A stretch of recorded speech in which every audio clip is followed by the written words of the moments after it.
please state and spell your name? Thomas A. Blackman, Blackman. Tom, when did you first join Western Field Ornithologists?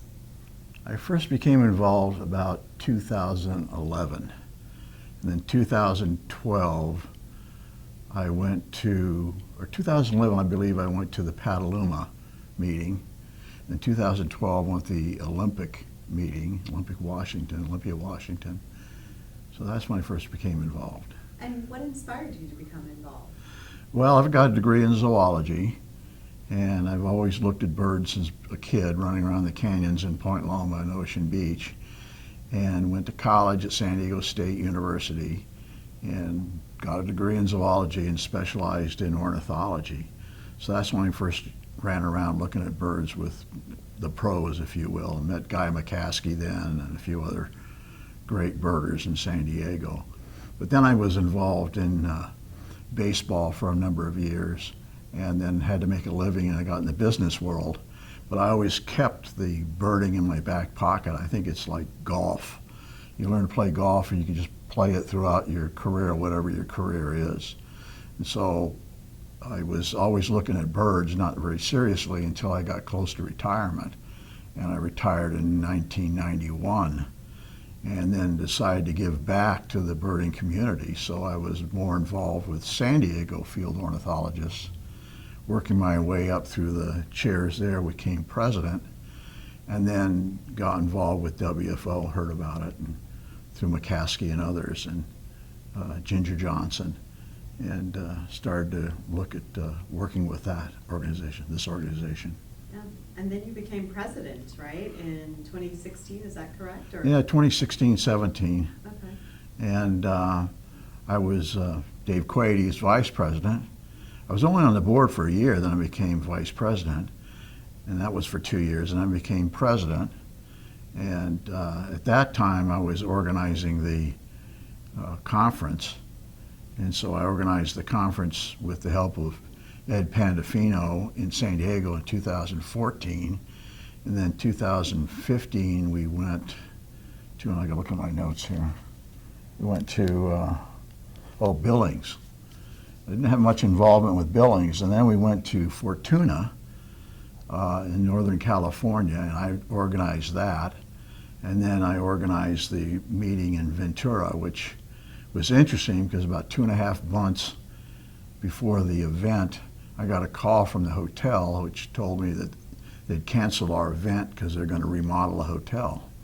So I had to reschedule everything.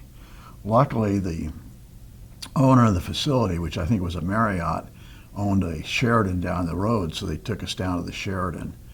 But it was great because I could extract a pound of flesh from them on costs and things, you know, because they put us in a pickle, if you will. Mm. So that worked out okay. But you're still involved in planning conferences, right? Yes, Share because a little bit about how you have helped out with the San Diego conference here. well, of course, scouting for the hotels, Dan King and I got a list of hotels from Jessica, and then we went and met with the hotel ownerships and the management. And the problem is that this group of people pay their own way. You know, it's not like a corporate event where it's all going to go back on the corporate credit card. So I've got to emphasize to them that these people are paying in their own way, and it can't be expensive. I always use the phrase that we have people that live in the parking lot and eat rice cakes, you know, so they're not going to necessarily stay in an expensive hotel room. And also the event, you know, it gets up early, you know, leaves, go out and trips, comes back in, and so we don't need to have open bars everywhere and things like that. It's a very different type of environment. So I was involved in scouting out the hotels and then turning it over to Jessica to negotiate the contracts. I had negotiated the contracts and the other ones in Ventura and Eureka. I'd done that one.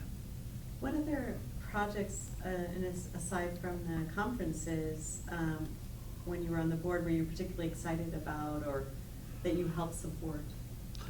We published 3 books, and that was Trends and Traditions, which was a compilation of the 2014 conference, the speakers. And then we published one on LeConte's Thrasher by Jay Shepard, and then one on St. Lawrence Island by Paul Lehman. So those were pretty good accomplishments. And it was interesting because I came from a business background, and dealing with the print people was tough. You know, luckily we had some great guys like Ken Abel and stuff that knew that, but I always looked at that business as being really archaic. And I couldn't believe they did this way or they did that way, but you know, that's the way we've always done it. But I thought it was pretty archaic business, printing. Mm-hmm. Let's change direction a little bit. Why should a bird enthusiast join Western Field Ornithologists? Well, they get exposure to a lot of other birders, and they get knowledge of the scientific aspect. In other words, I always looked at WFO as half amateur enthusiasts and then half science. And when I would work with the speakers, I also helped pick out the speakers several times. I'd say, you know, don't go too deep into the weeds, but they wanted some science and then some birding. So I think that's the main thing about this. And you get to go to some neat places that you don't normally bird. You know, your local patch, you've seen it thousands of times, but you get to go out of state or another part of the state and see what's going on there. So I think that's been a lot of fun doing that. What's your favorite WFO story? Oh. Well, there's a couple. I think with the advent of cell phones and text messaging, and I believe it was the Petaluma conference, Kimball Garrett was giving a talk, and all of a sudden everybody looks at their phone and they all leave because there was a oriental cuckoo found down at Gilroy. So everybody left the meeting, jumped in their cars and drove south, leaving only a handful of people left in the room. So that's happened a couple of times with stuff like that. It's kind of humorous in a way. Yeah, absolutely. A little hard when you're trying to organize a conference. Yeah, with instant communication, you know, it's just. What's your favorite aspect of the conference? Well, I like the science sessions. Can you start with questions? Oh, yeah. If you would just repeat, my favorite aspect of the conference Okay. is My favorite aspect of the conference is the science sessions, but in particular, Nathan Piplow's sound quiz, which I always describe as diabolical. And, you know, it's just not right off the bat, you know, tweet, what kind of bird is that? You know, he's got a theme going or some way to confuse everybody. So that's always interesting because I'm not that good at sounds, and it's always amazing how these folks in the contest come up with these answers.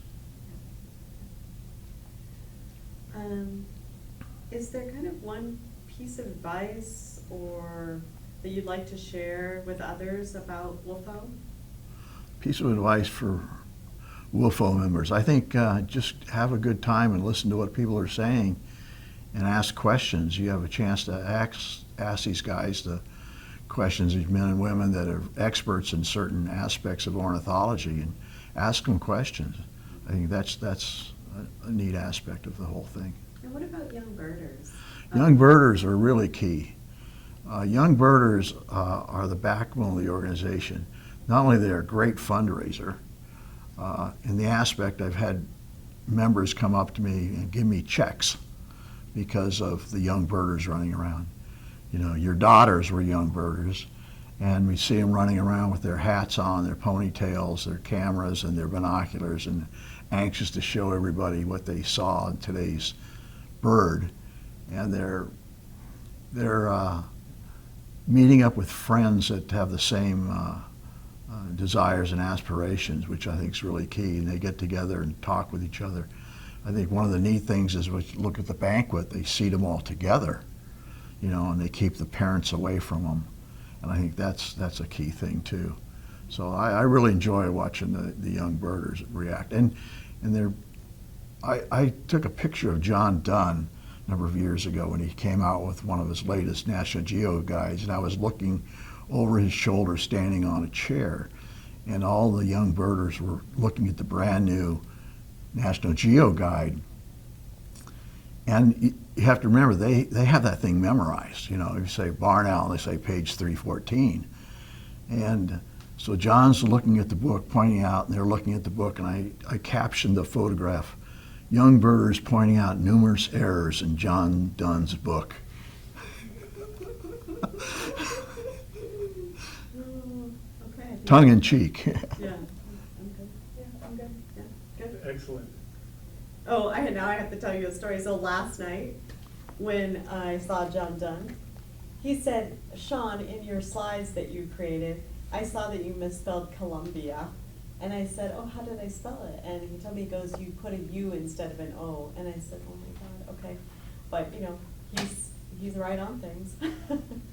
All the I was really times. impressed with the stuff you put together. That was really good. I was only in there for a few minutes, but, you know, that was really organized and really well. I think, you know, when I Written down on paper, but now with the audio visuals, just so much better. And then the other thing with having you and having a administrator, boy, what a great thing that is, and then hiring somebody to run the conferences. One regret I have is I had to do the conferences as well as run the organization, so I couldn't spend as much time with board development as I'd like. I was spending more time just putting out fires for the conference, you know. Yeah, So, I know. So, yeah, we had this one woman, and she'd come in and she was mad, and she was just raising Cain with the front office of the hotel one time, and I'm going, "What's going on?" Well, they didn't recognize her Marriott rewards card because it was a booked event with block of rooms, you know, and I had to go calm down the front staff and say, you know, relax, you know, that's her, Yeah, you know, and she's a Yeah. little too demanding. So that happens. it does. It Yeah. does. Yeah. All right. Okay. I think we're Okay. wrapped.